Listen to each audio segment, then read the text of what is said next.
Tonight, let's talk about the great layoff, 200,000 and counting. That's the number of tech workers who've been fired this season. How many of these are from India?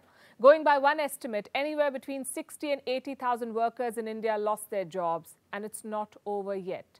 More companies are firing people.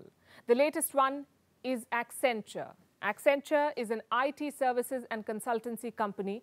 It will cut 19,000 positions. This will be over a period of 18 months. And Accenture has a major presence in India. 40% of its talent pool is based in India. There are more than 300,000 employees in total. It's not yet clear how many of them will lose their jobs.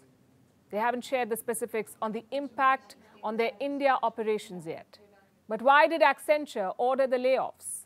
The reasons are the same. There's economic unpredictability. New business is hard to come by, so companies are cutting costs, and this has been the trend in the last 6 months at least. Tech companies are under pressure. They're no longer immune to geopolitical instability and economic slowdowns. In 2022, 1,052 tech companies cut jobs. 1,052. They fired more than 160,000 people.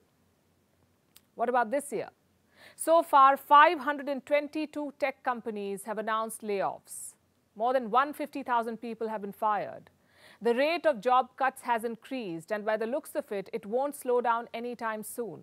Major companies are preparing for a second round of layoffs. Take Amazon, for example. Earlier, it cut 18,000 jobs. Now it plans to fire another 9,000 workers. Facebook's parent company Meta fired 11,000 employees. In the second round, it plans to cut another 10,000 jobs. And India is not insulated from all of this.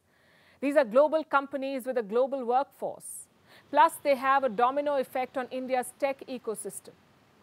Companies which were being celebrated as unicorns until recently are now firing people.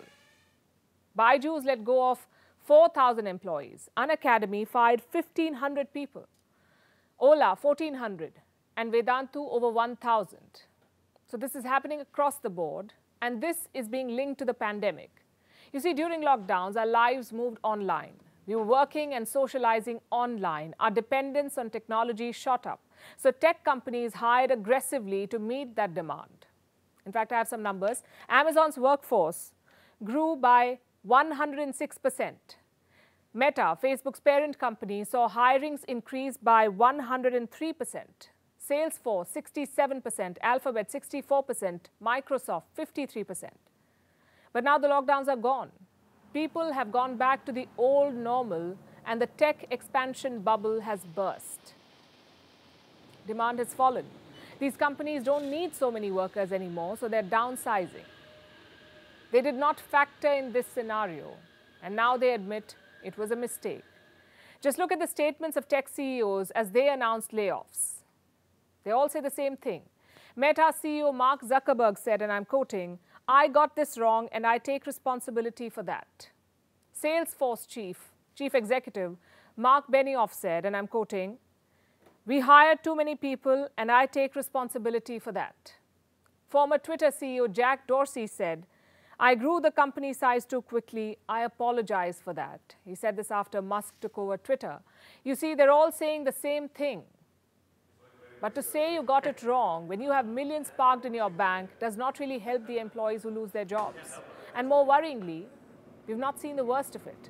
There's a scary prediction from Dr. Doom. We're talking about top economist Nouriel Roubini, the one who accurately predicted the 2008 global financial crisis. That's why he earned the nickname Dr. Doom. And now the same Dr. Doom is predicting a quote-unquote severe recession in the US. He says, and I'm quoting, "There is a Bermuda Triangle of dangers." What does that mean?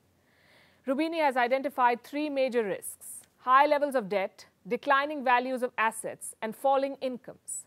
These 3 together could lead to recession. But let me add this here.